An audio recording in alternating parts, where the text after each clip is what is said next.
And I was wondering what she meant by it's not the same as before seeing. But each moment is different, of course. Maybe that was the meaning. Each moment of seeing is different. Yes, yeah. Yeah.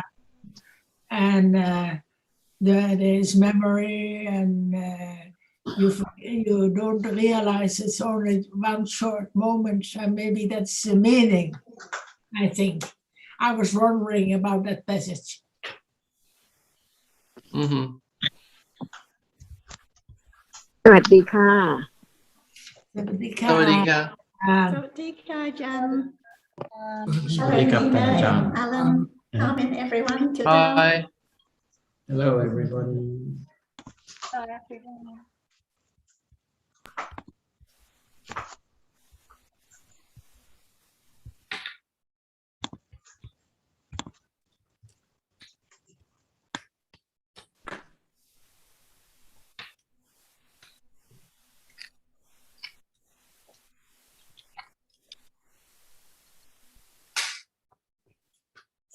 So Alan, I think when she says it's never the same, or it's never seeing is never the same, she meant that each moment is different. It's gone already, but we don't realize it. That's a massive step, isn't it? Because we have the idea that things last, very deeply rooted. Everything, family, friends, things, Big Ben, the Tower of London, all of these things last, but this moment falls away completely, never to come back. That's a massive change to that view, isn't it? Yeah. So we are used to that. We are used to that things last. Yes. Yeah. For our perception, it seems to last. And it's only through things not lasting that the idea of self can be eliminated, because if it's something, then it's going to be my hand or my foot. Yeah. But actually, it is just a reality which is gone immediately. So hardness is gone. It's just a reality. So I can understand that intellectually that this is very fundamental to the elimination of the idea of self, this idea that things are not. And we take realities to appear well, so as Ajahn always stresses, that the realities to appear well. They don't appear well yet. No, they're grouped together. So the mind connects all five doorways together to form up the idea of something or somebody. But each world, the world of seeing or the world of hearing, is just a reality. So that's the goal, it would seem to me, isn't it? And we talk about enlightenment. It just means to experience one reality as it is. As I understand that meaning of the word enlightenment, just one reality as it is. Is that right? Is that necessary though, Alan? One reality? Can we think of it in terms of eradicating the wrong view of realities? Yes, but then that's done by experiencing realities as they are, yes? That's correct. That's done by the development of understanding of what is appearing now as it really is. Yes. So that is the goal, is to realize, the goal is to experience reality, a reality as it is. Just one. Any reality. Any reality. One at a time, you mean? Yes, but not necessarily a single moment. Well, the nimitta of a reality. Yeah. Yes. Because, different realities come to be known as they truly are, not just one.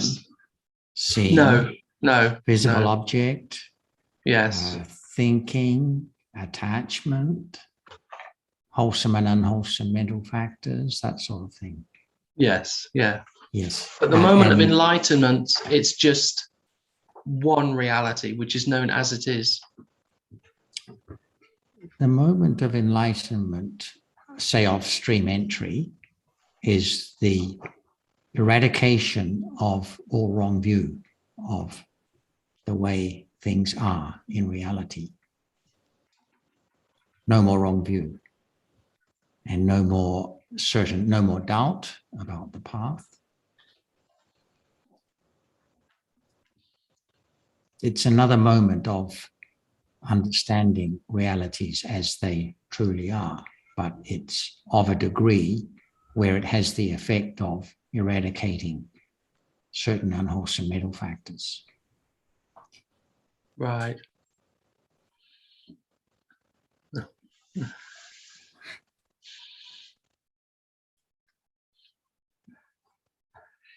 It would seem, where does the second noble truth come in then? Because at the moment of enlightenment, it's dukkha is the arising and falling away of reality.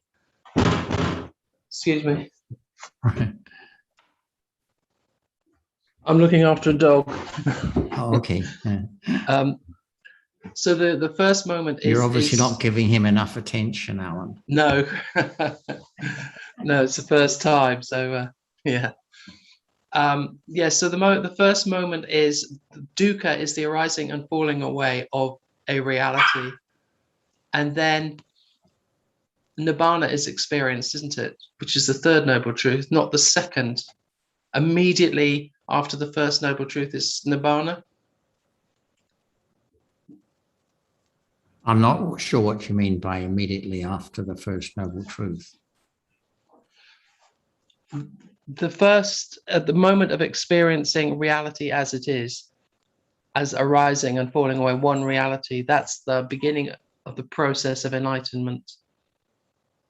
So a nibbana is then taken as the object. At the moment of path consciousness, nibbana Yes. is the object, yes. Yeah.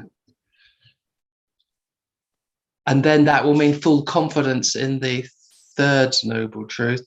The fourth noble truth. When is the second noble truth understood then? Before then, or?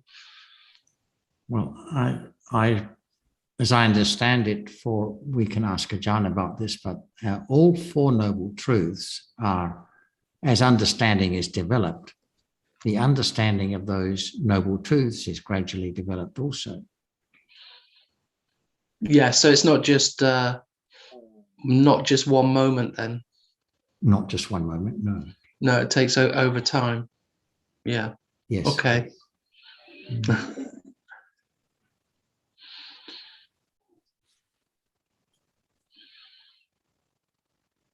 And Nina, what was the point you were mentioning that was not clear?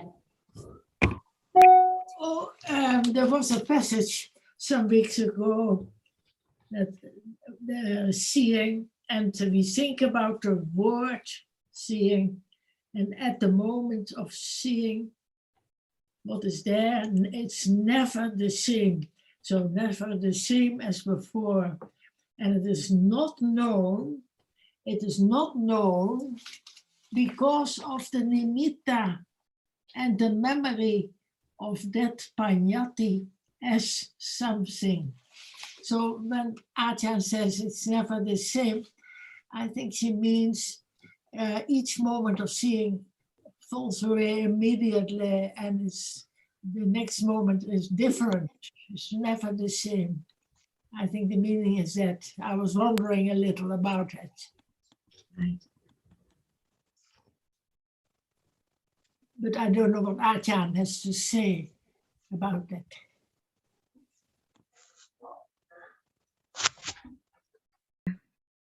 I think that it's much more than anyone can think about at all. For example, someone think about attachment, see? But at moment of just hearing the word enlightenment, is there any attachment, curiosity, or just want to experience it? It's all there in life. And if it's not known in daily life, it's impossible to be tired of just arising and falling away again and again in samsara, and only six doorways arising and falling away, and then completely gone, never to return at all. So it has to be understanding this life as it is, little by little. This is the way to develop the firm confidence of the truth that actually there's no self at all. But it's not easy at all, even just to learn about each word, because it's only word. But the characteristic of that which each word represents, for example, seeing right now, see, everyone is seeing. So what is it? Even that is not known as it is. So thinking about enlightenment and experience the Four Noble Truths is quite far away, because there must be the understanding by conditions. This is the most important thing. Otherwise, the cling to the idea of self is the big hindrance for developing understanding of reality as not self, because it's based on that, the self trying, thinking about this and that. That's why just whenever there is hearing about anything right now as a reality, the beginning is to understand how real it is, and it's there by conditions. And the truth of it is very subtle, because it cannot be taken for anything at all. See, the world is not the whole world full of everything as before, but it's just the moment of a reality appearing, and there is the reality which experiencing it, just one characteristic at a time. For example, seeing now is not hearing. Impossible, but they're seen, they are together just in a moment. So it's wrong. No understanding of what is there as it is, just how rapidly it is from moment to moment until it appears as they are together at once. The sea, the tree, the sand, and everything, the car, see, everything is there. Impossible. That's why Buddha said that our dhammas are so very subtle, because when we talk about dhamma, it's so real. It is this moment, it is appearing, but thinking about it and take it for something has been accumulated quite long time ago. So how can there be letting go or of five khandhas and everything which appear in life from moment to moment? That's why just learn to understand the truth, that the moment when what is now appearing is moment of the developing of understanding begins again and again and again, to develop the understanding of the truth of it. So just hearing about that which experiencing, it's there. It's not that which is experienced until there can be a moment in daily life. Just attend to that characteristic by thinking about it. It's hard, or it's soft, or it's sweet. It depends on what is there, because who can stop thinking, or who can condition thinking to think this way or that way? All depends on, even right now, what is now thinking is conditioned to think in such manners, in such way about this and that, all by condition. That's why to understand little by little, to absorb the truth as it's there, unknown. So it's the sea or the flood of ignorance all the time, from moment to moment, not to understand the truth of it. That's why learning to understand, right understanding, can understand only that which is there appearing, because it's not thinking, but it now appears to ignorance when there's no understanding of the truth of it at all. But when it's there and heard about the truth of it, many Jetasikas, as we know, the wholesome Jetasikas arise and perform their function, each one as it is, Manasikara and Ekakata Jetasika and so on. They are there now performing the function, no one there at all. So just learn to understand the truth of it about now, little by little, not by attention or intention, just to understand what is there, but by condition it's there. That's why there can be more confidence of the truth of anatta. No one, nothing there to be done at all, because each is conditioned to be such just in a short, very short moment and then gone. And it can appear by nimitta of just one reality at a time. For example, that which experiences, see, no matter its moment of seeing right now, or hearing right now, or thinking right now, or memory or like or dislike, but they are different. Even they can experience an object, but they have their characteristic, their function, see, different ones, arising and falling away by accumulation and other conditions. That's why take it for self? It's gone completely. So right understanding begin to see ignorance as it is, and attachment, and understand what is taught by the Buddha, word by word, on and on and on, like ashwa and hindrance and so on. Even sila patapamasa, just wrong understanding, not understanding the teachings. It is sila patapamasa, because it will continue to follow different wrong understanding. So just study and understand that all depends on conditions, even right now or any time, so that it can be a moment of being conditioned to understand little by little, very, very gradually about that, and begin to see that what we take from hearing, life is dukkha, it's not dukkha yet, because it's there, no understanding of its truth. So how can it be dukkha? And just learn to remember it's dukkha is not enough until it's daily life conditioned to see. Seeing again, hearing again, thinking again, sleeping again, waking up again, everything just exactly the same. 6 ways, no matter where, this world or anywhere, because just a moment ago has gone completely. And what about now? It's conditioned not to just finish or the end yet. It has to keep on rolling on by conditions. Ignorance and attachment is there.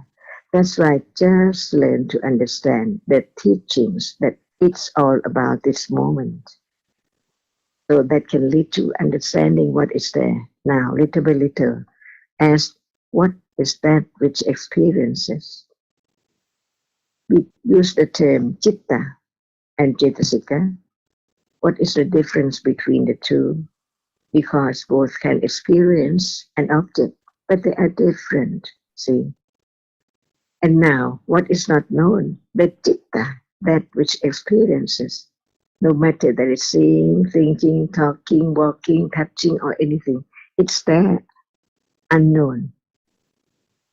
No one pay attention to it. Just know that it is that which experiences, but it has to be right now. The characteristic of that which experience, not that which is experienced. But whenever there is whatever experienced, there can be beginning of understanding. There must be that which experiences. That's why the first vipassana jhana is nama, rupa, paricheta jhana. See, the distinction between the characteristic which one arises and experiences. It cannot arise without experiencing. Just arise to experience right now. See how much ignorance is of this moment and moment before and moment in the future by conditions. That's why implants the very truth of that which is now cannot be taken for anything. It's just there. And without that which experiences, nothing can appear at all. Very simple. Hear it again and again and again until it's there at moment of touching. See, beginning to just thinking about it or pay attention to it. Only it's just hard. Usually it's soap or it's glass or it's spoon, but it's only hardness. Very natural.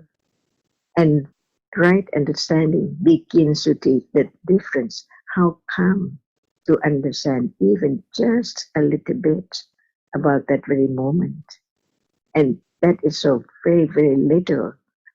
But from then on, there can be conditions to have more, but no expectation, because that is wrong understanding again, wrong path again, sila pramasa again.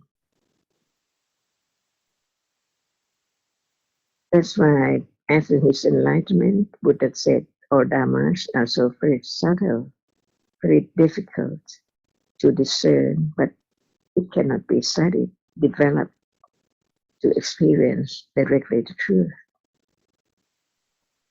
By then, no doubt, about different levels of understanding how much clear it is, clearly experienced.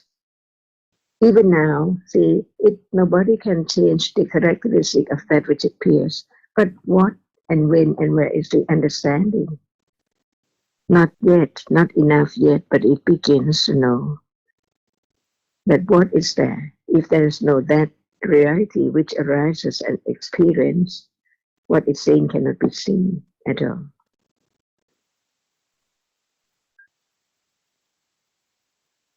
And begin to understand what Buddha meant by each word, like nimitta and anupayanchana, and everything begin to understood clearer and clearer, little by little. When I say clearer, it's not clear because it's not the moment when it appears as it is. That's why there is the word vipassana jhana. Just one reality. Who can imagine the world of flowers, the world of trees, of ocean and everything, all gone? Impossible to be there, because it's just that which appears through eyes when it's seen, and the sound at moment when it's heard, that's all, and then gone. So just read and consider and have discussion and talk about it, think about it. This is the only way to have right understanding of the path, not doing anything or trying to rush or develop it, but it's there from moment to moment, as it has been there accumulated from moment to moment, years and years ago. So natural.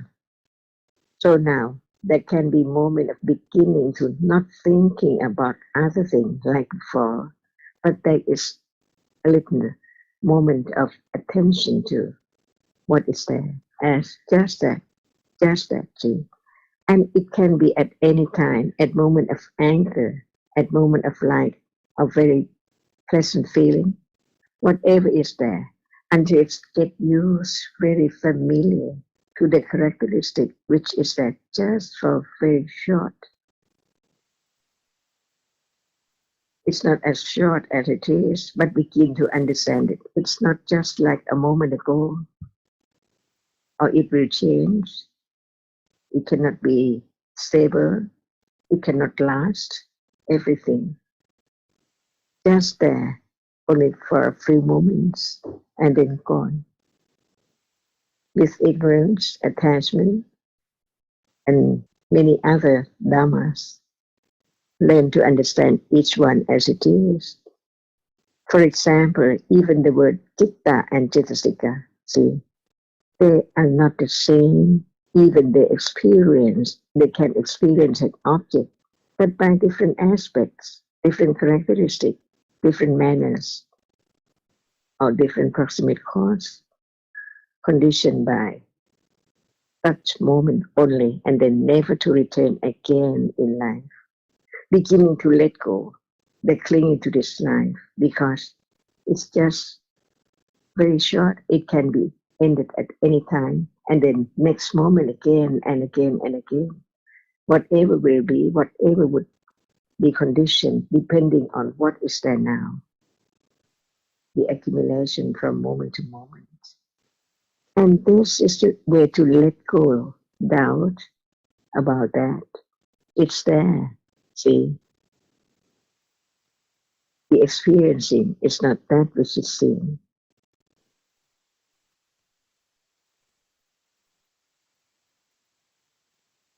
So very close, but so very deep.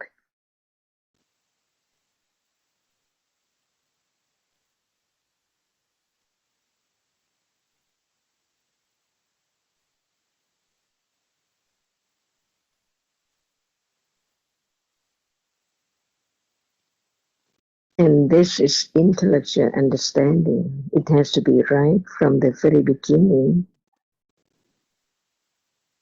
And without parami, to be true to the truth, it's impossible to understand what is there as it is now. It's seeing, thinking about moment when someone's blind, no seeing at all, no seeing at all. Not whatever we take for cloud, sea, flowers, car, curtain, bed, anything at all. Nothing can be seen. So what is now appearing is only that which can be seen. Just the world. And when it's hearing, no more seeing, no more that which is now seen. So true, but so deep. And this is the only way to develop the understanding of the truth by itself, by understanding.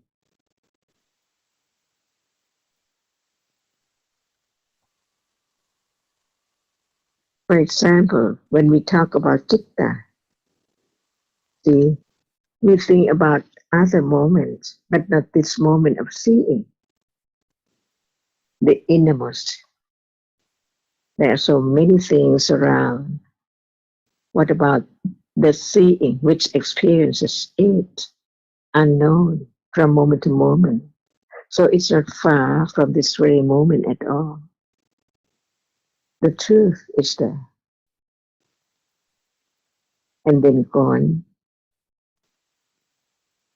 Just only once in samsara. Before it arises, it's not there. So nothing, and then something, and then nothing again. So what's the use of just be there?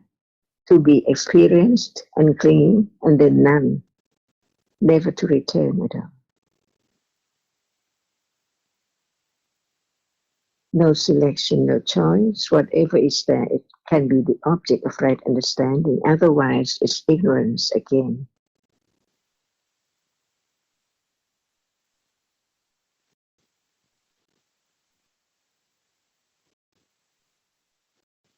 So it doesn't matter what is there on the sea.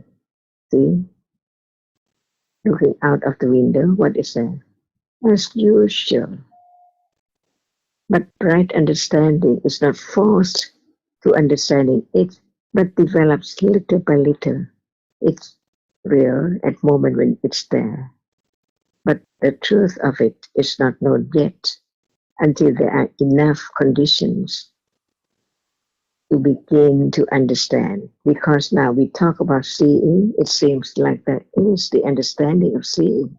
But actually, we talk about seeing, and seeing sees now. So it's a moment of developing understanding that it's not that which is seen. That's why after hearing, there can be considering and thinking, Suttamaya Panya, Chintamaya Panya, Pavanamaya Panya.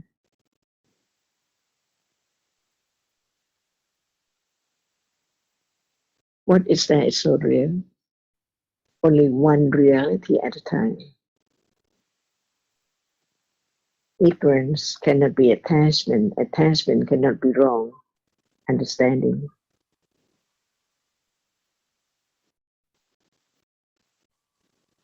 But they are there together.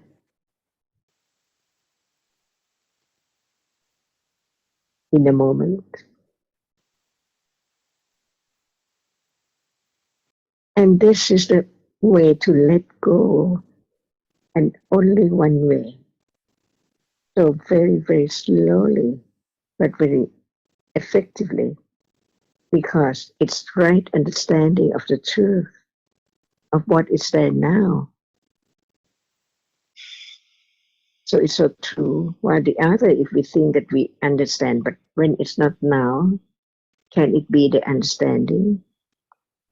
When it's not here and now, so close.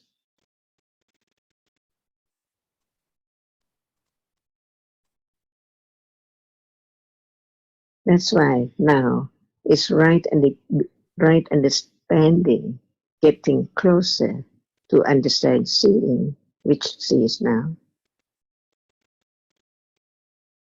Depends on conditions, but beginning to understand that there must be a reality which experiences each moment from birth to death and on and on. As long as there are conditions, it's the way Dhamma is, Dhatu is, Dhammata.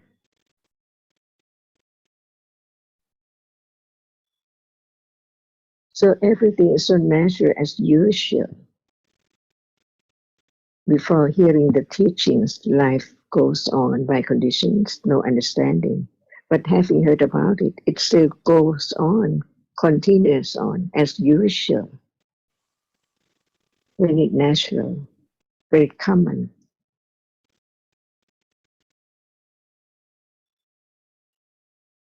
But understanding begins to know this moment is not yesterday or just a moment ago.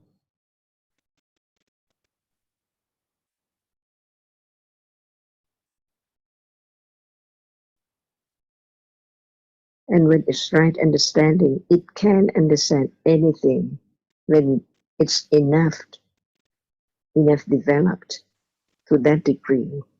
By conditions, each word Buddha taught become true. Now, each moment is conditioned, anatta, pop up, but it's not clear at all because ignorance is there. But when it shows up, it has to be just like that, more confidence of the truth. No one at all. Anything can appear, so it depends on right understanding, whether it can understand at that very moment as what is there, as it is.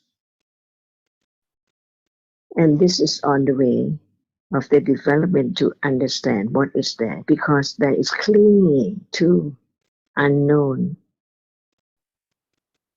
So lopa or clinging, which lurks all the time, here and there, can be known little by little until it is well known as just a reality.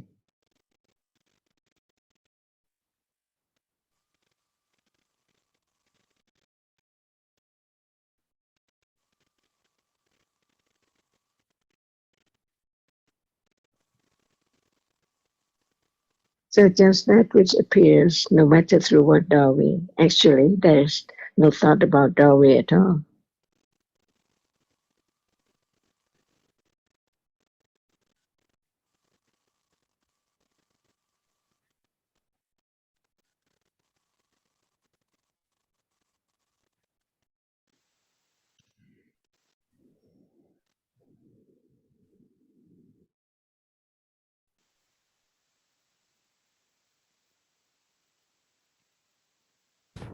So on the quote you mentioned, Nina, I think the point is, as you say, each moment of seeing falls away instantly. But because there is the impression, the nimitta of seeing, of countless moments of seeing, there is the idea of continuity, and the memory of it conditions the thought and idea of something there, or ideas that I see, or I see something. So no matter how many moments of seeing arise and falling away, because of ignorance and memory, there's always the idea of something or someone.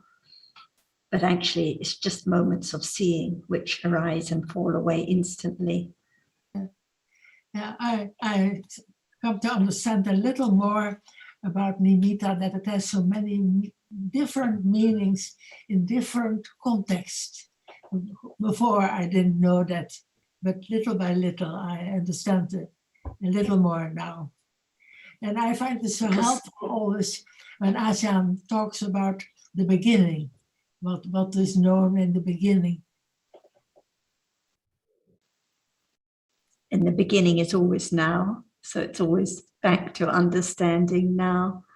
And with the nimitta, because of course now it's not the nimitta of reality that's appearing, it's the nimitta of something or someone that is appearing most of the time. But with understanding, it has to get closer and closer to the understanding, the nimitta of the reality itself. Yeah. Nina, you have to see also whether in what aspect we are asking. Nimitta can be mean as a concept that we say nimitta and anupayanchana. That's nimitta is the concept, and the nimitta, which is a sign of reality, because there is many for example, seeing now. We know that we saying that seeing is now, but it's just not one moment of seeing. It's many moments of seeing, and we know by way of nimitta, sign of seeing as seeing that. And then there is taken many nimitta to be something like flower and all that. They have to be ultimate reality in order to have concept. They cannot be concept without any ultimate reality. That's how Dhamma is. And then because there's continuously arising and falling of reality, and then there is a sign of reality, nimitta, and then they've taken those nimitta as something and as a concept. Yeah, and it's a bit clearer now, nimitta of shape and form, because at first I did not understand it, but Ajahn explained again and again, and it helps a lot.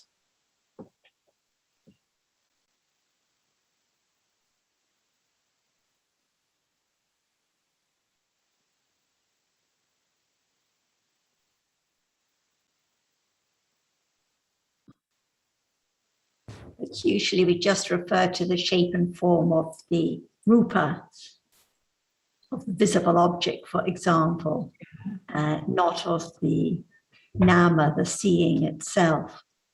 So, but actually there is nimitta of any conditioned reality. So it's, nothing is quite straightforward. Excuse me? It's never quite so straightforward, because we talk about the shape and form of the rupa, like the visible object. Yes. And shape and form is often a translation in the text of nimitta and ubhyanjana. But when it comes to nama, we don't talk about the shape and form, but there is nimitta of each conditioned reality, each nama as well. That nimitta is sign of reality, but when we talk normally like shape and form, that mean nimitta is mean concept with anupayanchana. Mm-hmm.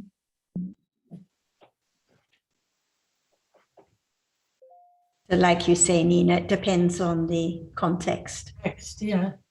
Depends whether it's referring, the shape and form is referring to the nimitta of the reality itself, Yeah. or not.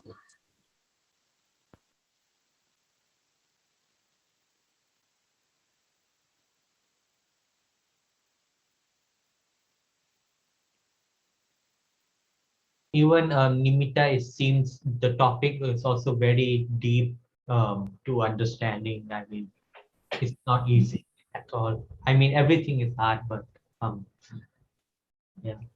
And sometimes it refers to sanya also in some context. So it makes it difficult that it is a different context.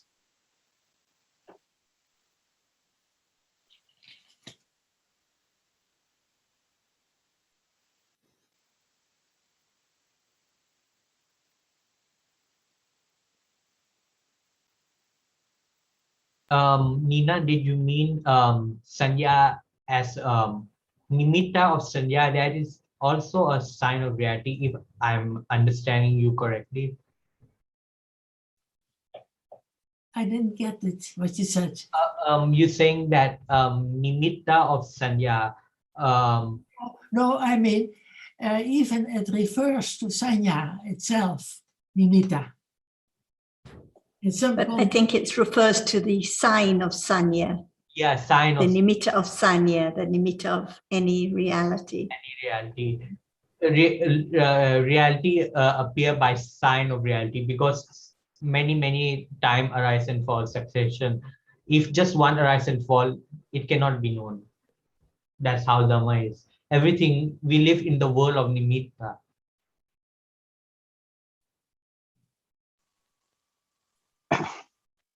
But maybe Nina has read somewhere, has come across sanya being referred to as nimitta, right, Nina? Right, yeah.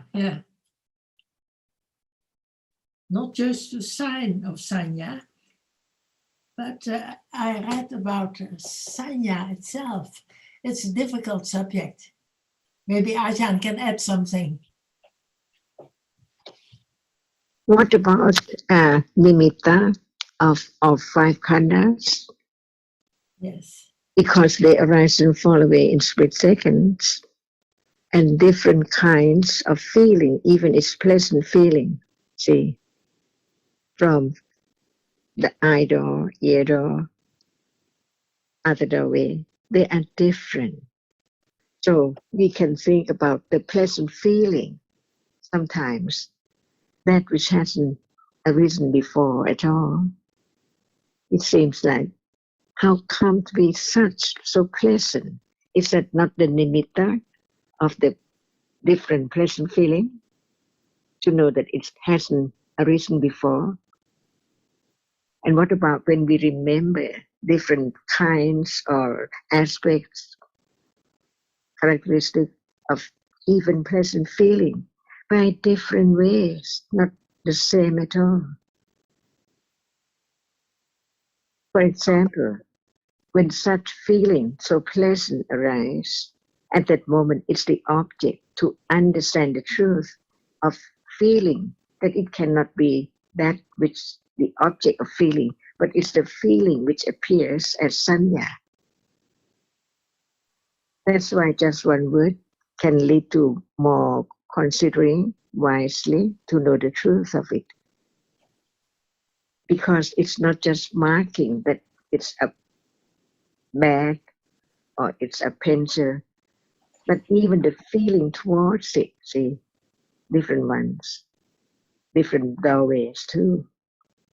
At moment of smell, very good smell, and moment of just experience some very delicious food, see, or that which is there. The feeling is not the object. That's why the sanya of feeling appears different from other feeling, right?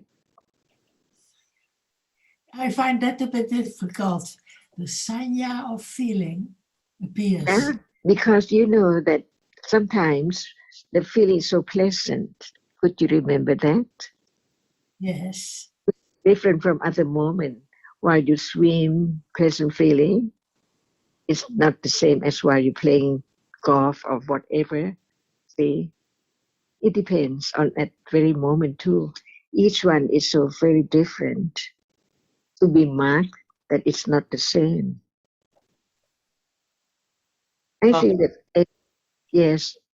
I think, Achan, what you mean is that nimitta of pleasant feeling is like a photocopy of the previous chitta, right? We just talk about the feeling itself, that one can understand the difference even between the pleasant feelings. See? Do you have the same pleasant feeling? Or No. something is so very pleasant? Never be there before. It depends on the object. Yes, but at that moment, the object does not show up. It's only the feeling, so pleasant. See? When it's the object to be understood, that it's not the object, but it's the feeling. That's why each reality, khanda, should be understood as it is. Not just now there's feeling. It doesn't matter if there's no understanding of it. It's I who feels, as long as there's no direct, not the moment of directly understanding it as it is. For example, right now, indifferent feeling is there. Is it the object? Does it show up as it is indifferent? While the object is not the object that it experiences and feels, but the feeling itself is there. So it depends on what is the object to be known. So anatta. That's why all five khandas, each one at that very moment can be known by panya only. When it's not right understanding, it's there and then gone. No understanding of it, even right now. So this moment can prove the truth and the understanding how much is there about the characteristic of that which is now appearing. Because there must be feeling right now. Different ones too. But as it does not appear as object so clear to be known as it's not self, it's gone.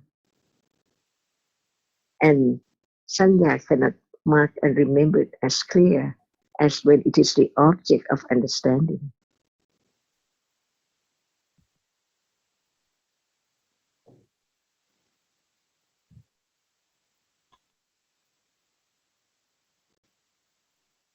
Nina, we read sometimes in the text, like in the Visuddhimagga, that sanya is the nimitta marker. I'm wondering if this is what you're thinking of.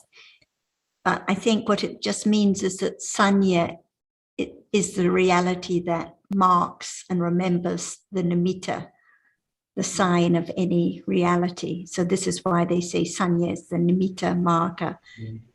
Yeah. Or nimitta, sanya is the nimitta maker. Maker, yes. Without sanya, then no, there cannot be any nimitta remembered. There cannot be any thinking about anything that has been marked at all. So Perhaps that's why this was the sanya point. is one of the seven universal cetasika that has to arise with every chitta. Otherwise, they cannot be remembered like as a thing. And if I'm not wrong, Sometimes it's there and sometimes it's not. That's why people say, I cannot remember or I remember. But is it the object of understanding as it is? The nimitta of sanya?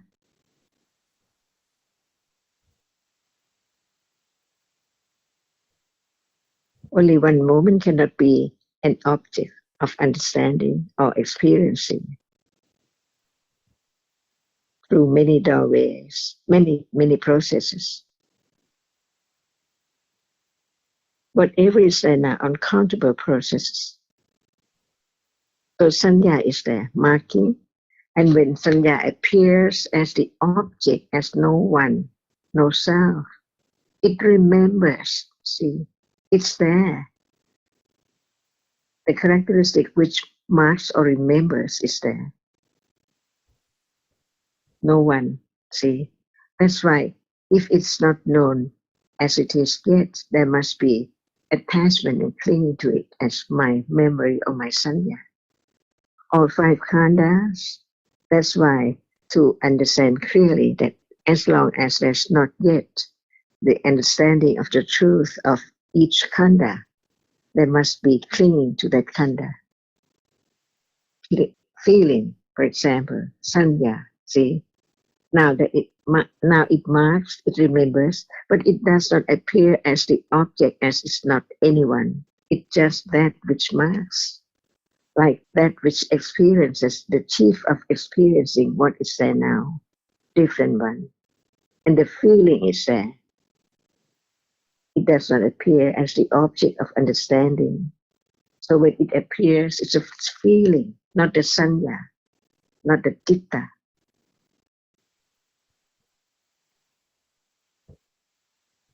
So much to be known, to let go the idea of self and ignorance, attachment.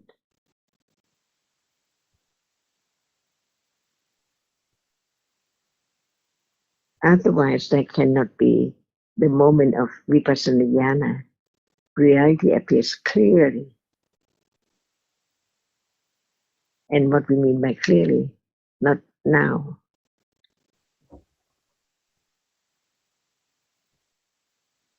Even one would say, oh, I see it clearly, but it's not clear because it appears as nimitta and things and I who see.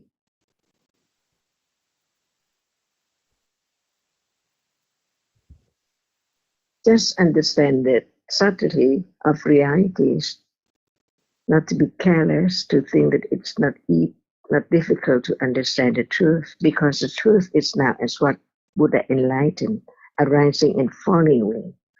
The world of no things, but now the world of many things. Because each one does not appear as nimitta as it is. And what about just one, which is not the nimitta?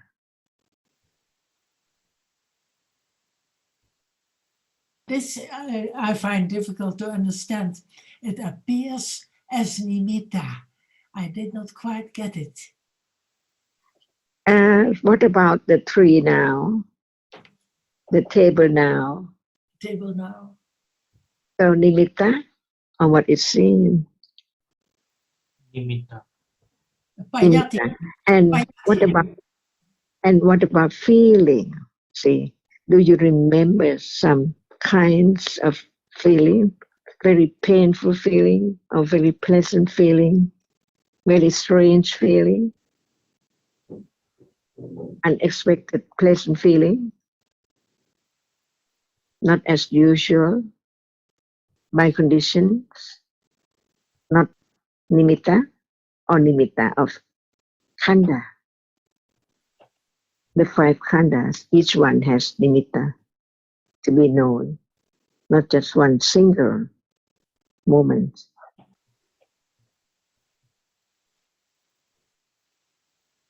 For example, now there's seeing, and we understand that seeing is not hearing. But how many moments of seeing Many. to know that seeing is not hearing, the nimitta of seeing right now. As the nimitta of what is seen, it is the nimitta of that which sees too.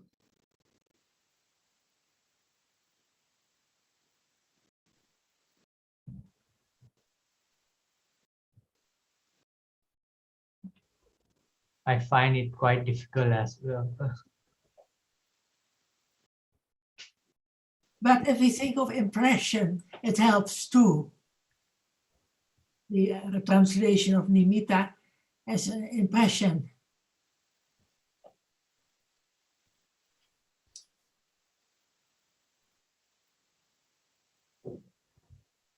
And it is an impression that all the time we live in a world of impressions of different realities, impressions and ideas about what is experienced now. Yes. So because of the realities arising, falling away, there are the impressions left of different kinds of feelings which are remembered, Yeah. and condition the idea of my feelings and different things and different people all the time. And what about if we don't use the word impression? So we should not cling to the words. That's what you The always truth say. of it, no matter what word is there. Yeah.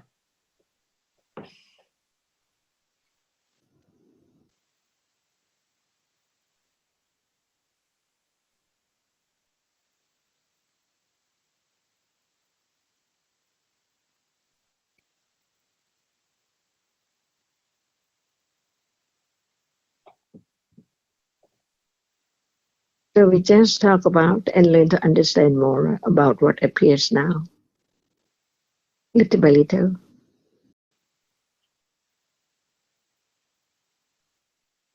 Otherwise, no time, no condition to think, even thinking about the truth of what is there.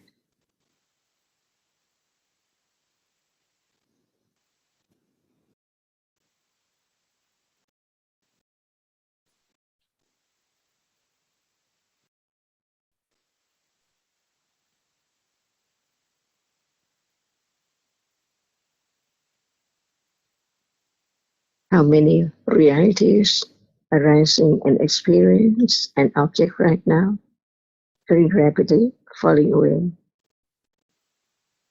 Chitta and different kind of chetasik. Yeah, just understand it little by little, and it will aid to more confidence of the truth that what is hard, which is not directly understood, can be little by little understanding it as just hardness. So we take a table, a chair as permanent thing now, but what is there? Hardness? No table, no chair when it's hard, just hard.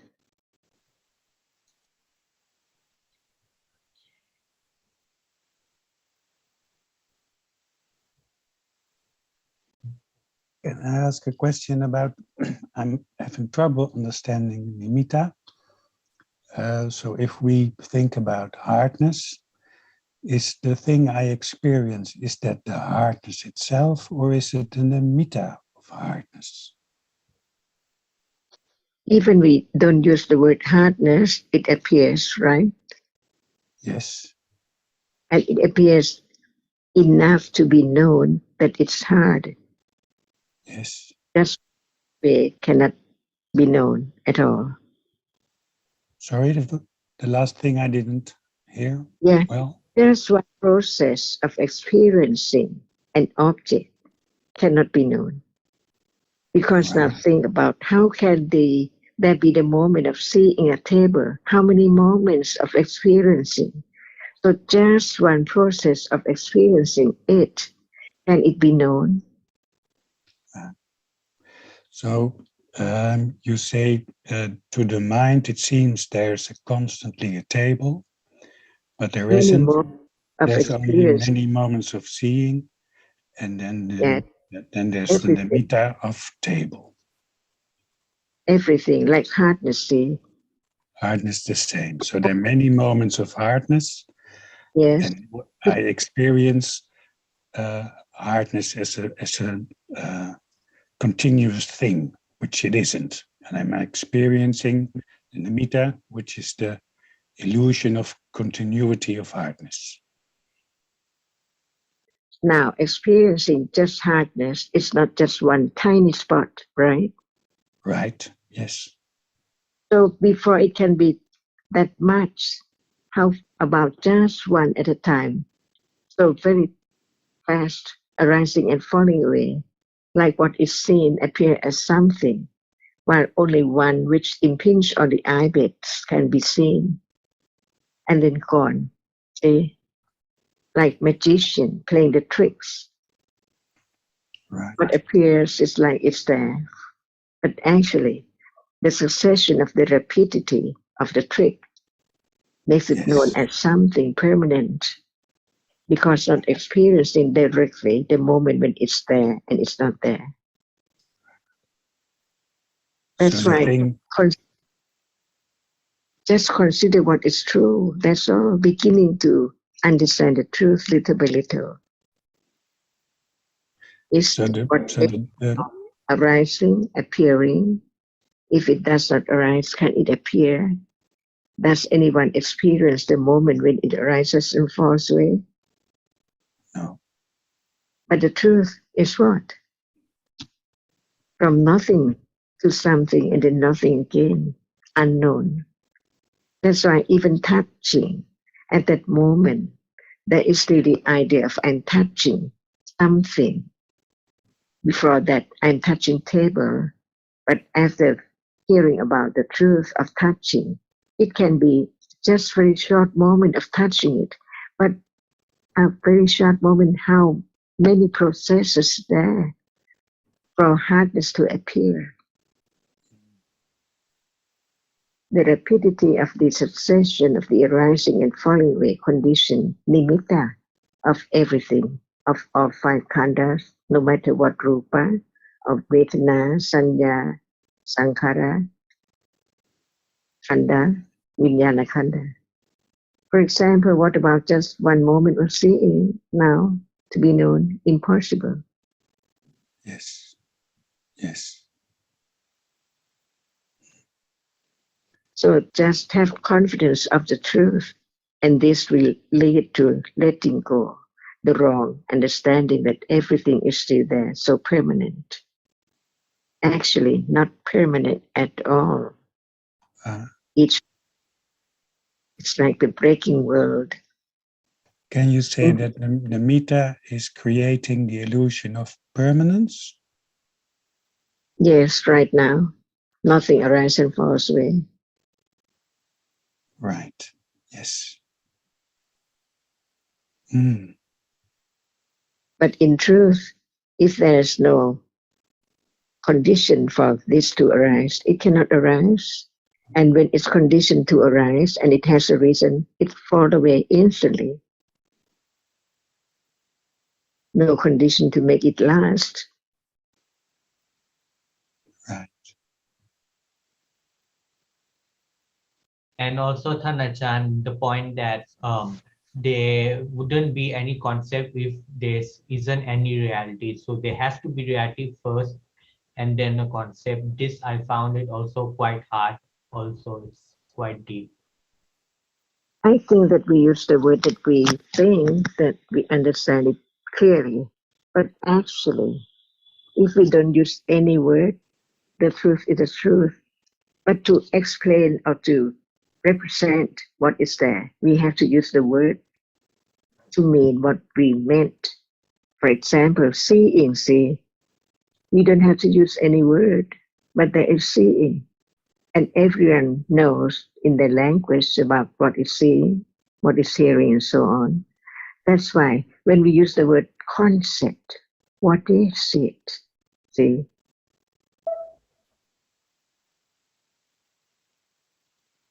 And what about nimitta? When there is no reality arising at all, can there be any nimitta? No matter of what, sound, sight, visible object, feeling, or anything at all. It means that all these realities must arise, but it cannot say at all. It's gone. And who knows it instantly, so very, very quickly, beyond imagination, because everything appears together instantly as trees and flower and many things around. See? How come, how fast, how rapidity the succession of the arising of just one single reality and then fall away, followed by hundreds, thousands, uncountable moments. Because we can look closely to just a flower, see what color it is, how many colors, the petal, the thorn, or whatever is there, separately, not the same at all. That's why what is meant by nimitta is that without reality, there cannot be nimitta. But the rapidity of the succession of the reality which arises and falls away, unknown, condition the idea of something which appears as sign or mark or whatever the word we use, impression, or what is there as something there. It's always something. For example, hardness. We don't talk about a table or a chair yet, but just talk about hardness. It is the nimitta which appears. Because just one single process cannot be the object, because it's so very rapidly arising and falling away. Otherwise, it's not just, it can be known easily, but it cannot be known because its nature, its characteristic is just to arise and fall away in split seconds. That's all. But since it's true, it can be discerned, it can be studied, it can be directly experienced because it's so true.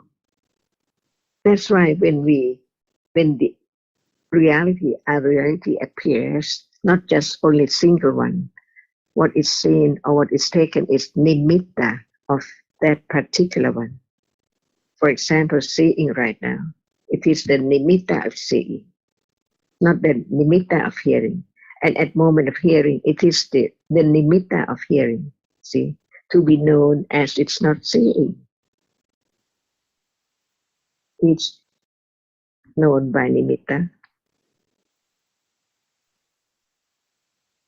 And panyati, see, because of the shape and form of the nimitta, it make known as something. A cat, a dog, see, by nimitta.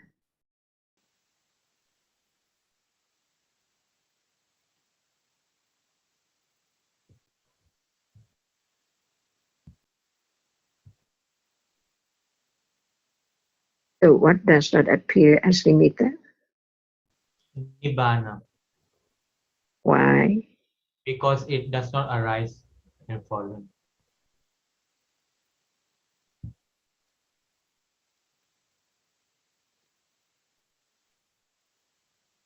Thanachan, we lost your. I think we lost your. Thanachan, we can't hear you. Yes, Nibbana does not arise because it's the end of the arising and falling away of khanda.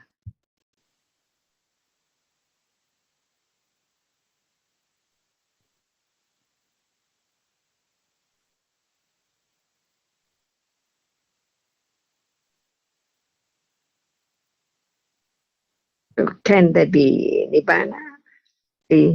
As long as there are kilesa by conditions, there can be the end of kilesa when there's no condition for kilesa to arise anymore.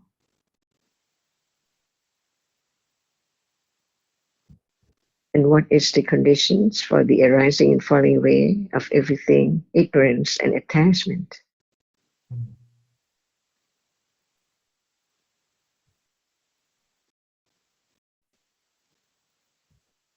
So no matter how much understanding is there, not enough, not enough, never enough.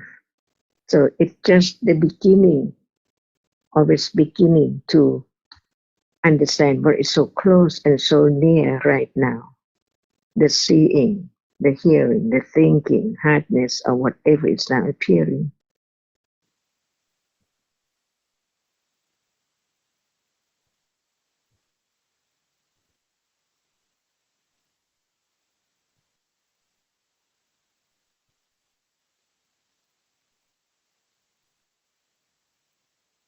And Mark, just one point, it's not so much that the nimitta itself that causes the idea of something or some people, but the marking and the ignorance and the wrong view that's been accumulated that experiences the nimitta, takes it for something or someone all the time. If there was not nimitta, there couldn't be the wrong taking of it as something or as a table that is touched. But there's always going to be nimitta of reality. Even for the arahats, it is nimitta of realities that are experienced, but no wrong marking and remembering and taking it as a thing or someone in truth. So that's why we read, like Alan was asking a few weeks ago about the Seika, the trainees, the learners, the Aryans who are not yet Arahats, but no more taking the hardness as something or someone anymore because they realized the truths. So still there is the experiencing of the nimitta of realities, but no more wrong taking it for things or people. So it's seeing the nimitta while knowing it's nimitta and knowing it's not a thing. Is that correct? Understanding that it's just the sign of reality. It's just the reality, characteristic of reality that is experienced. It's just hardness that is touched, no matter what one calls it. Even one never uses the word nimitta. It's just the characteristic of hardness that appears. That's all. No thing there, no one there. So no wrong taking it for something. But because there is that sign of the very rapidly arising and falling away hardnesses, that's why it's so easy to take it for something or someone without any understanding. Thank you very much.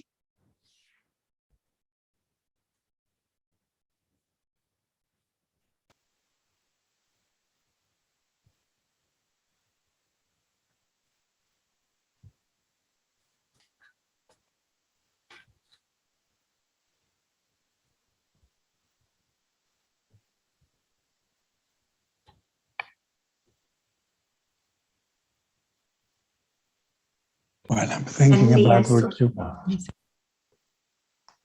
When I'm thinking about what you said, does the Arahat experience all the separate moments of hardness, or does he just know that those separate moments exist, or does he really experiences all those separate hardnesses?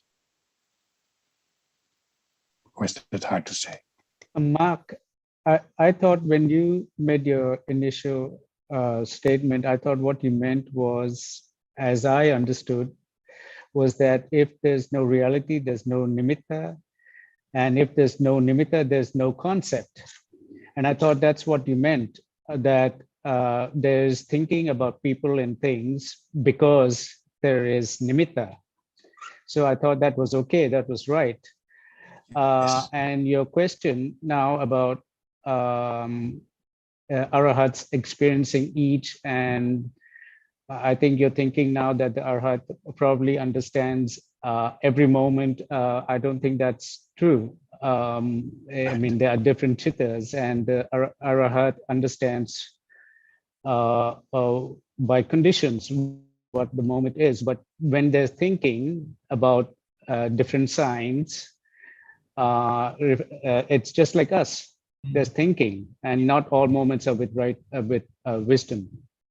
Right, I understand. Yeah, it doesn't take as a permanent things because they already understanding. But they also, like, if we see or have to see a table and a chair, they're thinking of table and chair because sign of reality. It's normal, just like us, but no wrong view on.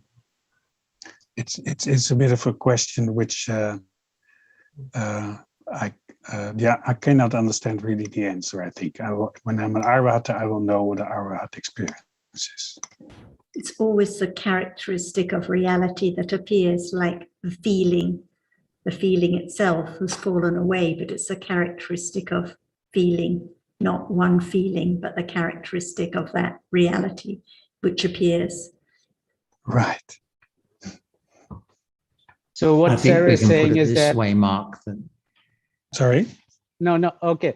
I'll just say, I think what Sarah is saying is that even an Arahat, when he or she understands the characteristic of reality, it's the nimitta of that reality. That's the object of right understanding.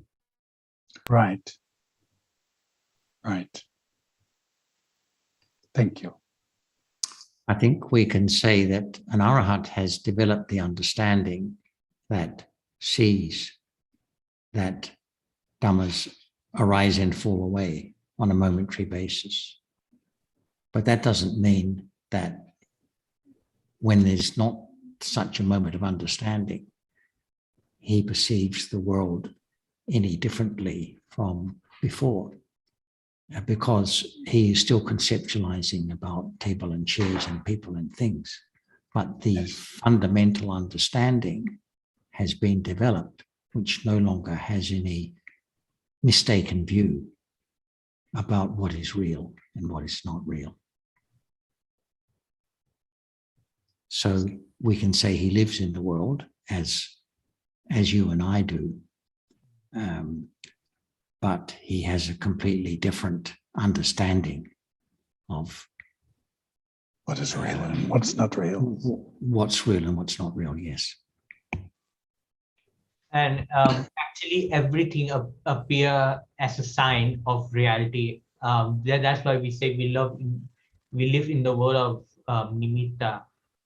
Like seeing, right? Like right now that we say that, yeah, there is seeing. It cannot be just one single moment. Succession of many times of seeing, and then there's sign of that, and we know by that there is seeing now.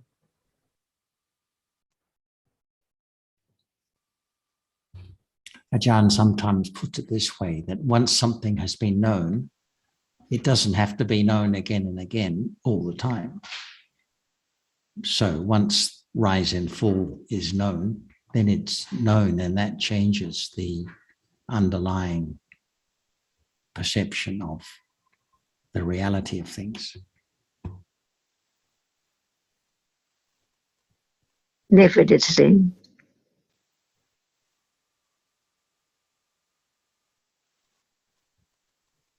Hanachan, we can't hear you. Never the same at all. For example, just think about the pleasant feeling. Is it exactly the same as when it is sad? Arising long ago. No, thinking about it is not the same as when it's there. Mm-hmm. And Arahata experiences the same object as usual, but the understanding is different. Hardness, can anyone change hardness to be harder when Arahata touches? Impossible. That's why for Kama, Vajra Kiriya Citta sometimes arising with the Panya and sometimes not.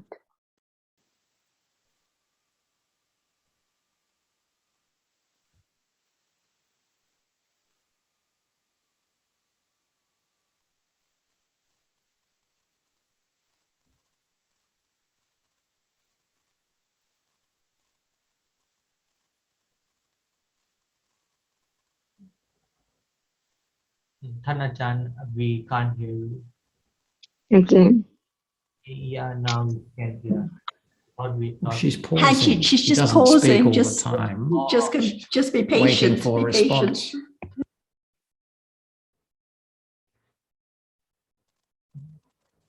I just said that Arahata experiences the same object as the others.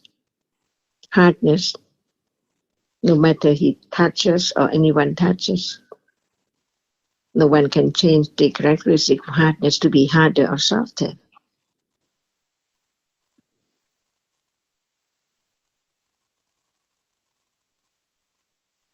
But for Mahakiriya Citta, not always with Panya.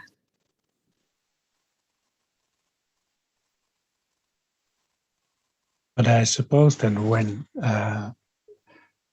I'm clinging to the nimitta of hardness, the experiencing of hardness might be different than the arahat experiencing the same hardness without clinging to the nimitta. There's no clinging, but nobody can change the quality or the characteristic of hardness to be harder or softer, No, right? no. But if I would direct my attention to feeling hardness, it seems the same hardness all the time, and it seems a sort of continuous hardness. That's not always vipassana jnana in a day at all. Sorry, I didn't understand the last sentence. Talk about the clear comprehension, or the object appears clearer. When we talk about at level of vipassana jnana, it's much different. It's not daily life as everyday life.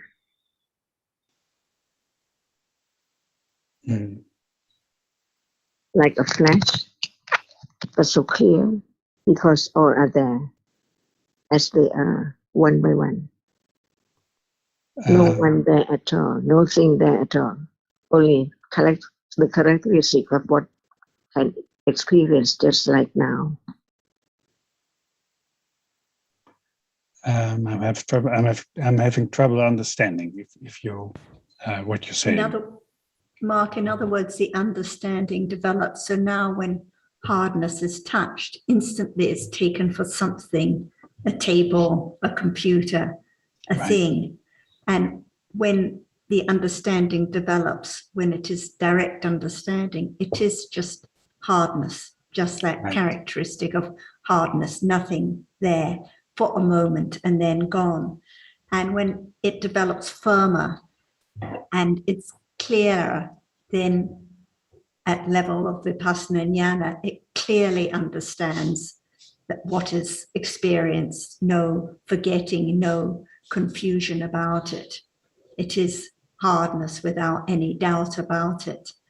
And at moment of enlightenment, all wrong view is eradicated. So after that, no misunderstanding, no taking it for something or someone anymore.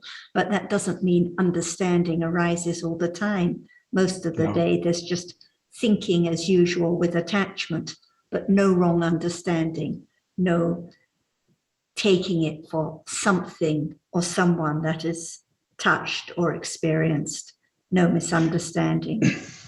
Yes, because and the truths have been realized. Yes, and I was considering that and thinking that if I take the table for reality, it sort of hinders my understanding that hardness is just hardness. So the thinking the hardness is the table blocks the understanding that hardness is just hardness. It's actually it's the wrong understanding, which hinders the development of understanding, but it's so common and so natural.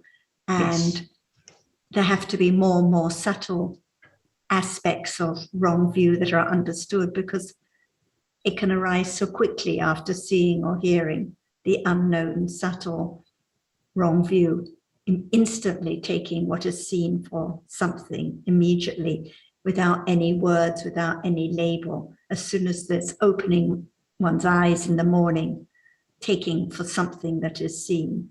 So it's not a matter of doing anything or not thinking in any particular way, but letting the understanding work its way, gradually understanding more and more wrong view when it appears, like now in daily life.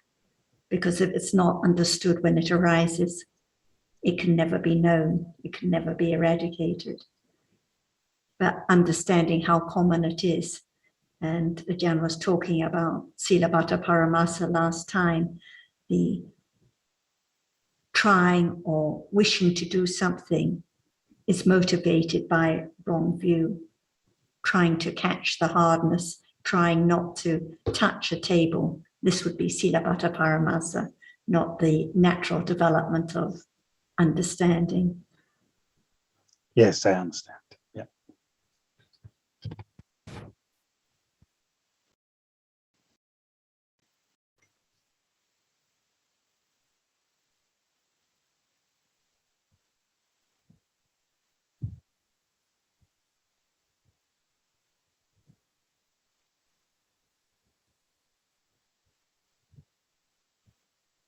Anne-Lee or anyone else, do you have anything you'd like to bring up? I saw you turned your camera on earlier. Or anyone else?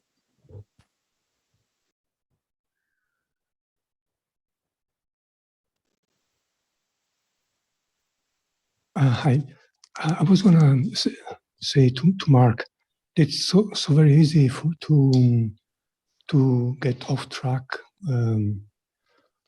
from the reality as it is, and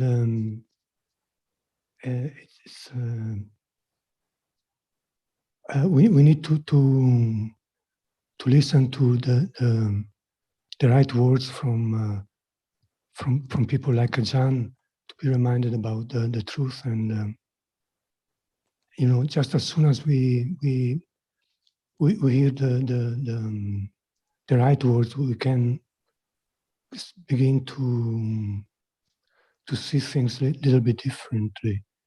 But it's only for the it's just for the very short moment of while listening, or because as soon as we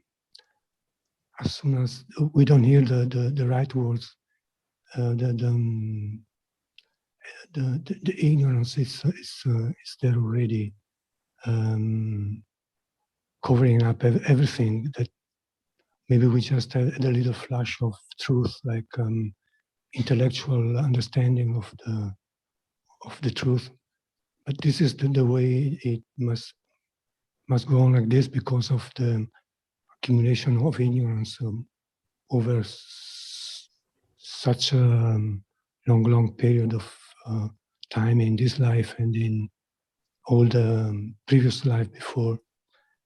And yeah, so all we can do is just listen to the truth from the from someone who knows the truth, and who understand the truth, and so we can begin to see for ourselves and develop ourselves what is the truth and what is not. Yeah, that's about it. Thank you very much. It's a privilege to be listening to someone who knows so much about the truth. Actually, I also say this, we don't know, it's a lot more. We have ignorance, really, all of us, ignorance that has been accumulated in the past life. So what compares to ignorance and what we just begin to understanding is uncomparable. So it's a long way to long time of development. So we may think that we know so much, but actually we don't know how much we have ignorance until we hear Dhamma little by little, and then ignorance being revealed to the Pandya. And I think, Alberto, what you were meaning, by listening, you were meaning hearing words and understanding. That listening has to be with understanding. And we often don't even know what that listening really means. Because if it's not with understanding, then it's just hearing a lot of words without understanding.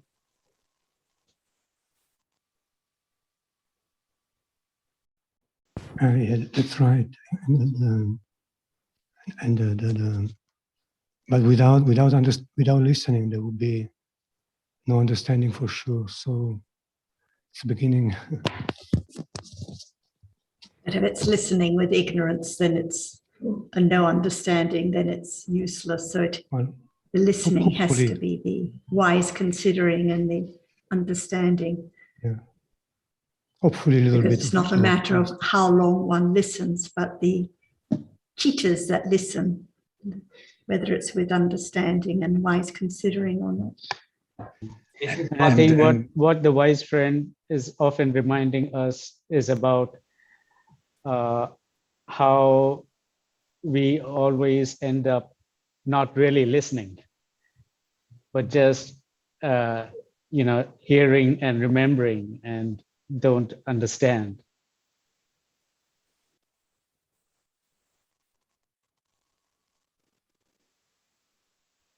That's why Thanachan always say, you can hear a word and all that, but what about understanding? So that's true from the beginning to the end. It has to end up with the one understanding. Same with reading or listening. If it's just reading words without understanding, or just going to visit the center every week but with no understanding, then going home and following one's practice as usual, then there's no benefit. So it is the listening with wise considering and understanding, the reading with understanding that is of value. Yes, and the understanding only arises by conditions. That's Also exactly. the understanding which has to accompany the listening. So there's no one who can force it to be there. Yes. Again, also we usually fall like, I want to understand or do understanding somehow. And again, we fall to the loba, the wrong view. And that's why it comes back to this moment, whether moments with loba don't lead to understanding, but the moments of understanding condition more understanding.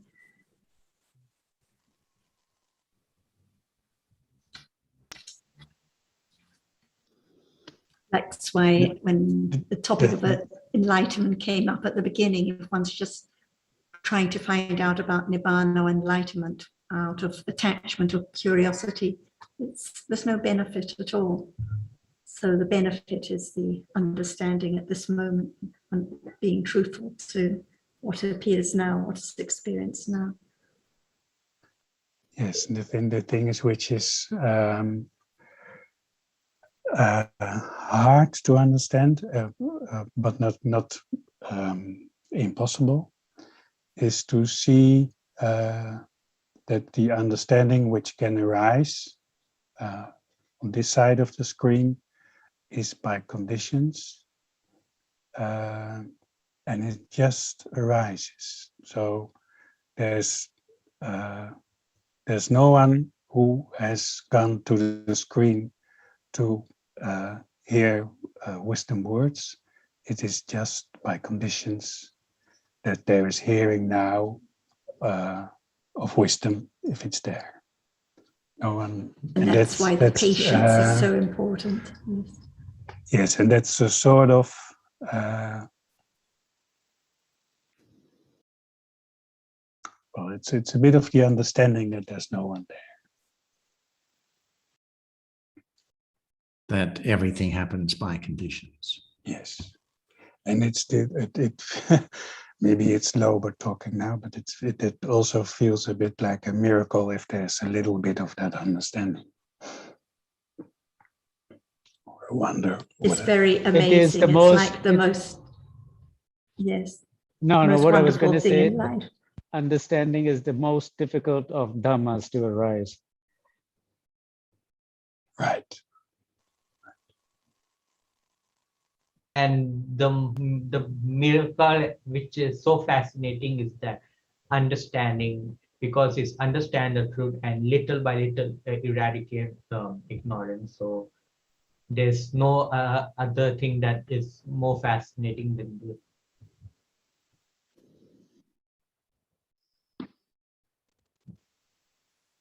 And this is the beginning at this moment, because it's always back to the beginning now.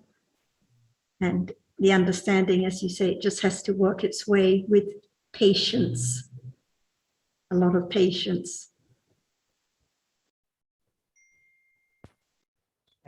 Each other like patience and energy. So all barimi accompany each other.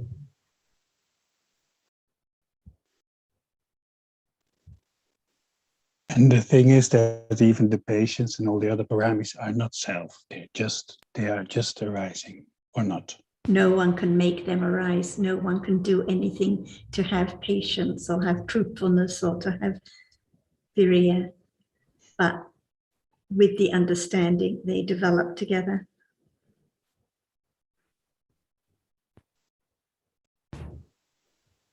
Maeve, were you about to say something? No?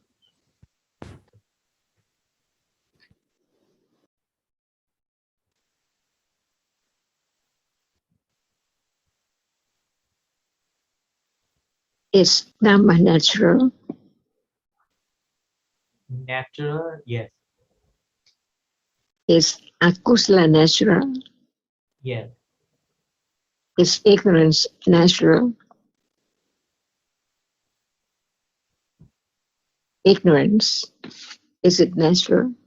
yes, because Dhamma is Dhamma. Is right understanding natural?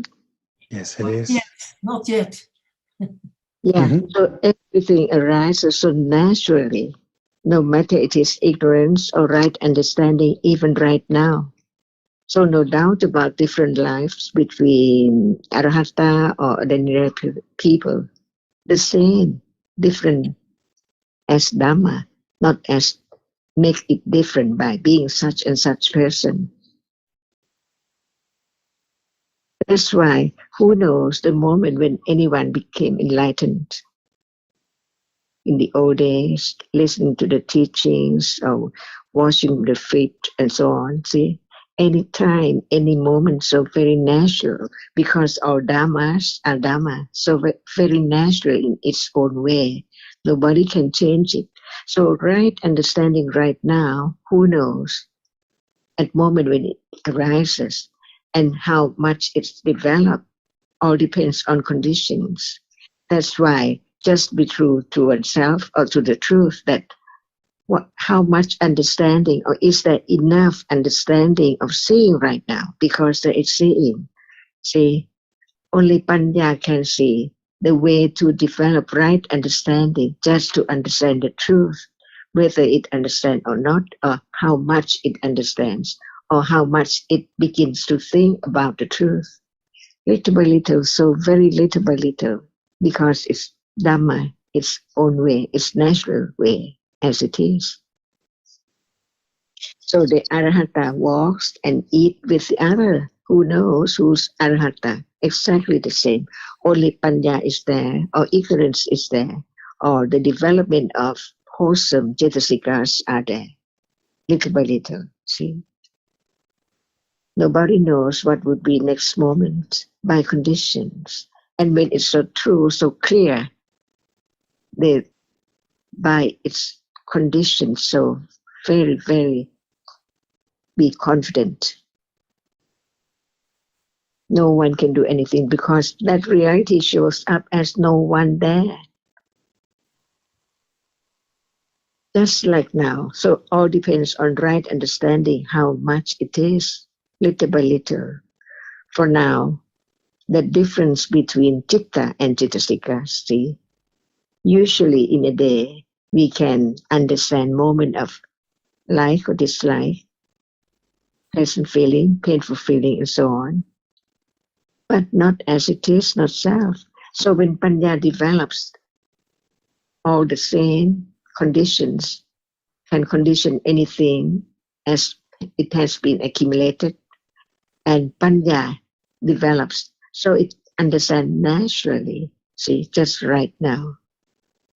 That which hasn't been known is known little by little. That which is not being aware of is the object of awareness and right understanding from hearing again and again about the truth of it. So it's there little by little, so very natural. And this is the right path. It doesn't mean that when one becomes arahata, that person experiences different object than before, just exactly the same as its nature is, hardness, softness, and so on. But right understanding is there, much different from when there's no understanding or the moment when it begins to develop or to develop more, to understand by conditions what is there in daily life so natural. It has to be so natural.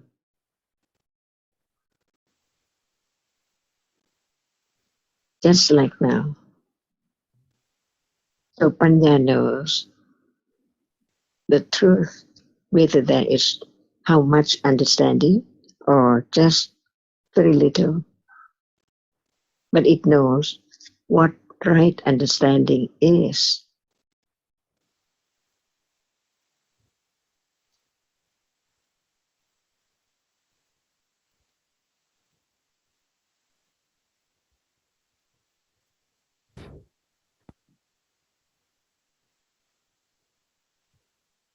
That's why the path is the Ariya Satya, so very subtle, so natural, as usual. But Panya is there instead of ignorance, little by little.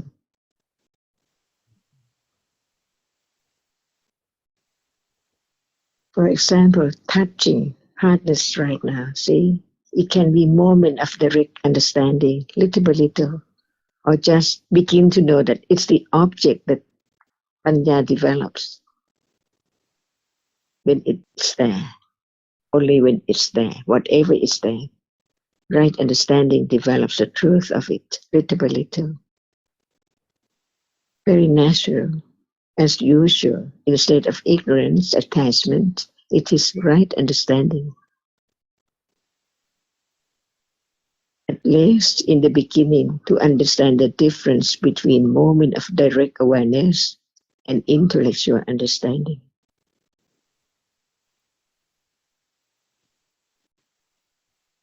And this is the beginning of the patipati, not only pariyati.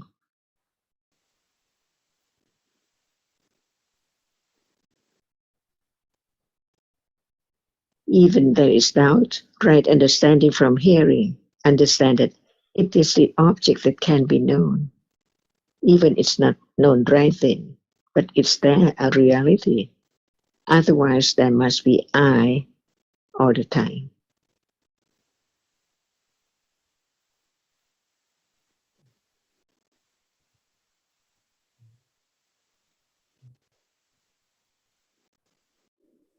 So it is pachatang, opanayiko,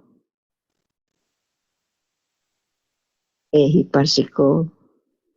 If you use Pali term, it's here and now.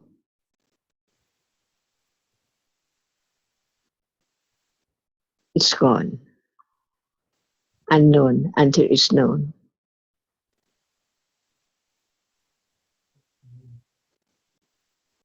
Because it's really gone, never to return at all. No matter what, just a moment ago.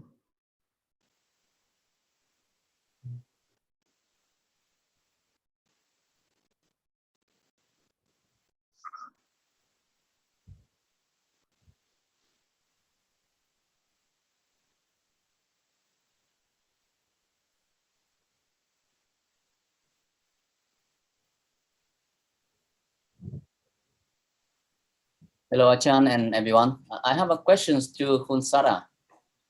May I? Hi, Anli, go ahead. Yes, actually, I'm reading a books that from the past record of the Dhamma talk, and it is as I read that you were talking about the Aramana Pakaya. So in the book, it said that you explained that that Pakaya just means that whenever there are Sita arise, it must experience an object. So there's always object with the Sita. But it does not mean that the Sita is a result of the object. So for example, some concept, some context concept in the process, mind or process, some concept may become object for thinking Sita. So we can say that there are Ramana Pakaya there. So the thinking Sita experience the concept, but something you kind of say that, but we cannot say that the concept, the thinking is the result of the concept. So I got confused. So I wish that I can have your confirm with you directly. Is that Right. You mean that Aramana Pakaya just only a relation? It does not mean that the Aramana, the chitta is the result of the Aramana. Yeah. I just explained briefly to other people who might have had difficulty following. You're talking about aramana pachya, object condition. So we read that the occasion when concepts are conditioned is by aramana pachya. So at a moment of thinking, the object of thinking is concept. Without aramana, there cannot be any thinking at those moments. But what it just means is that the object, the aramana, no matter it's the reality or the concept, it's just the object of that chitta. So at the moment of thinking about mountain is the object of thinking. It doesn't mean that mountain, the concept, conditions the thinking. It just means it's the object of that moment of experiencing. Because in truth, there is no mountain. The mountain cannot condition anything because it's just an idea. But at the moment of thinking, there has to be the object, the aramana. So aramana pachya just refers to how that object is experienced at that moment of thinking. And I like the way you describe it as talking about relations between two realities or reality and concept, because when we talk about conditions, we may be inclined to think that if A conditions B, it means that A somehow causes B to arise, but that's not the case here. Sometimes the conditioning factor will precede the conditioned one. Sometimes it will arise at the same time as the conditioned one. And sometimes the conditioning factor can arise after the conditioned one. So we need to think of it in terms of a relationship rather than a sort of a causative factor. Thank you. So in this case, we cannot say the aramana we cannot say the concept is the cause of the thinking, because the thinking is the reality conditioned by the accumulation of thinking and memory to think about this object or that object. But Sarah, I thought like mountain, of course, is not a reality, but the consciousness that thinks about mountain is a condition by way of aramana pachaya. Is that correct or not? The mountain, the concept, is the aramana pachaya at that moment. By way of being the object. It means that the thinking has to think about that object. So it just refers to how it is the object of the citta at that moment or this moment or any moment. So at the moment of seeing, visible object is the aramana pachaya for seeing. At any moment, there has to be an object for the citta to experience, but it doesn't mean they, by this condition, that the concept conditions the thinking. It just means it's the object of the citta, that's all. But I thought that when we put aramana pachaya, it's like one condition. So yes, it's aramana pachaya, but aramana pachaya just means it is the object of the citta, and that is the way it is, aramana pachaya. Without an object, citta cannot arise.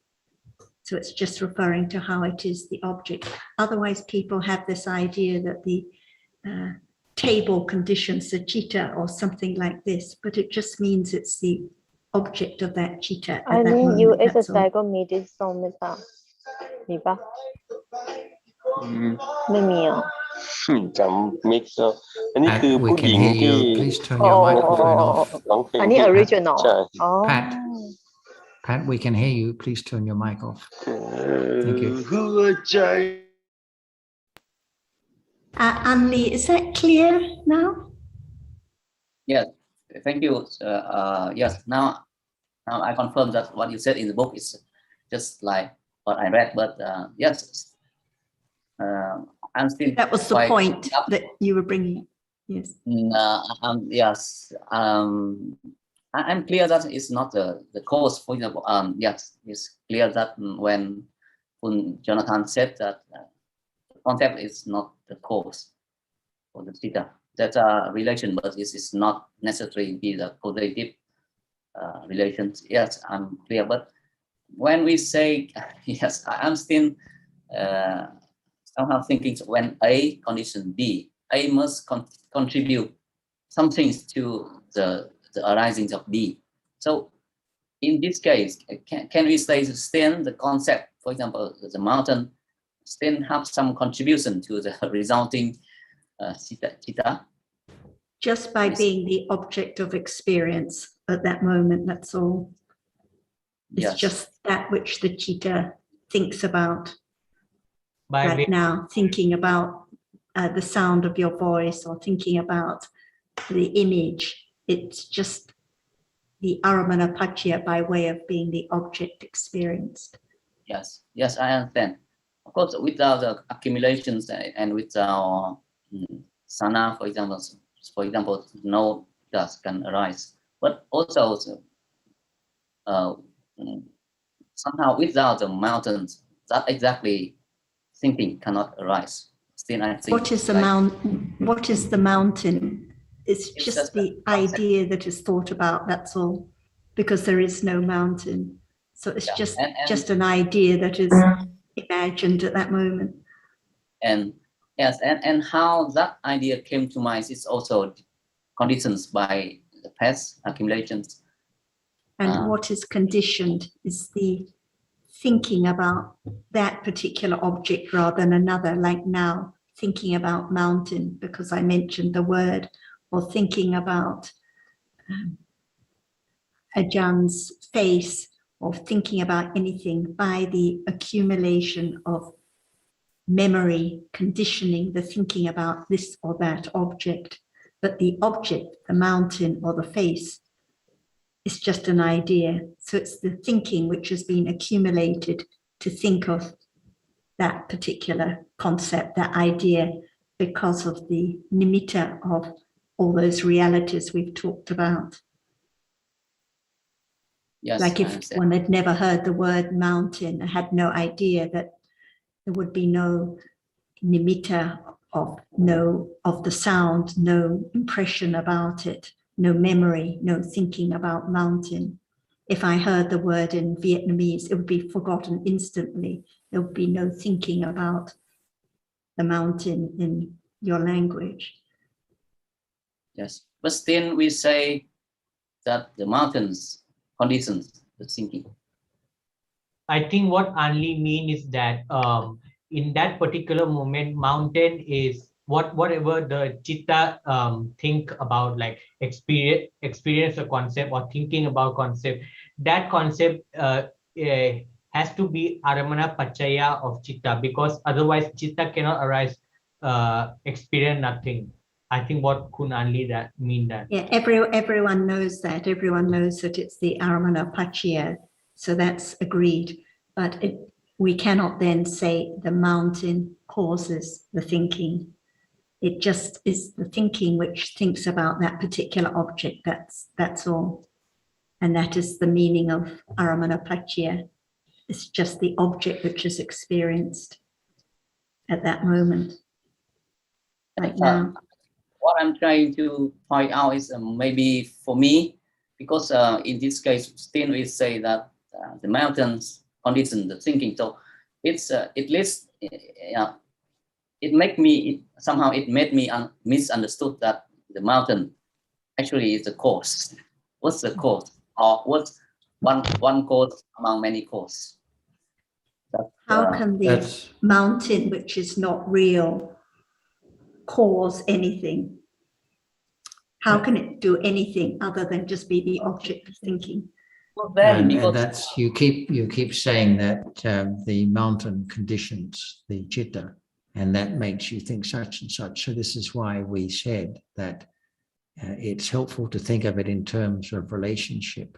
So the concept of mountain is related to the thinking by way of being its object. yes, Just a relationship, that's- not a conditioning factor in the sense that we understand that term in conventional language.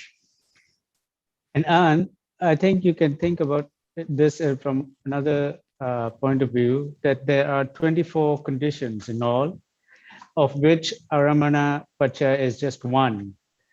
So we can talk about other conditions and different dhammas are different conditions for different other dhammas in different ways.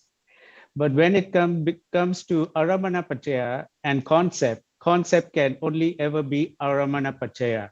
It cannot be any other kind of Pachaya. okay. First, how about this?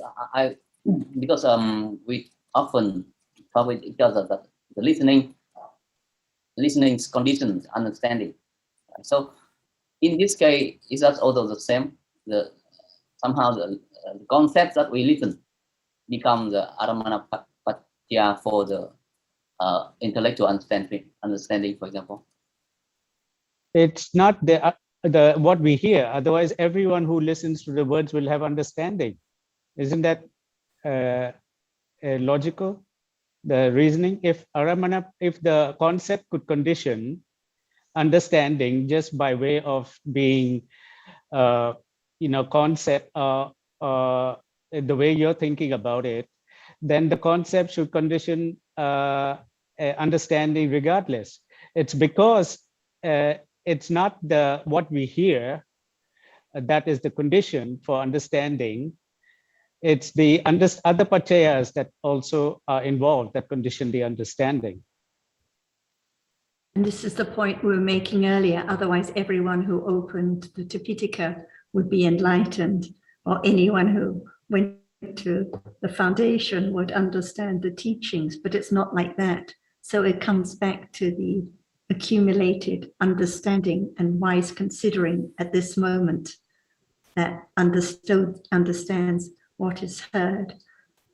So the condition is the accumulation of careful considering and understanding.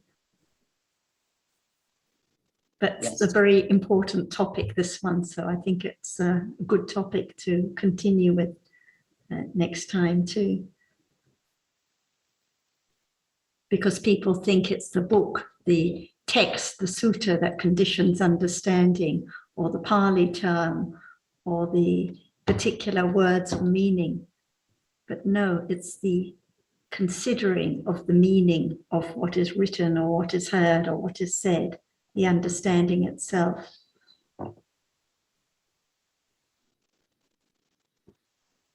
Thank you, everybody.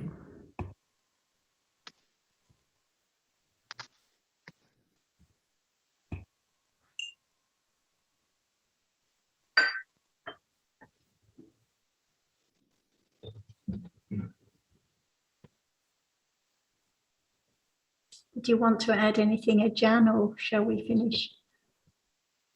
Would you like to continue next time or just few Yes. words? Yeah, Because I think that in order to understand what we are talking about, it has to be now. For example, no matter we talk about aramana or we talk about concept, it's there now. So it can be understood. Shall we wait until next time? Or back to Thank you, Ajahn. Kompromat, Ajahn. Thank you. Thank you, everybody. กลับแล้วท่านสวัสดีครับ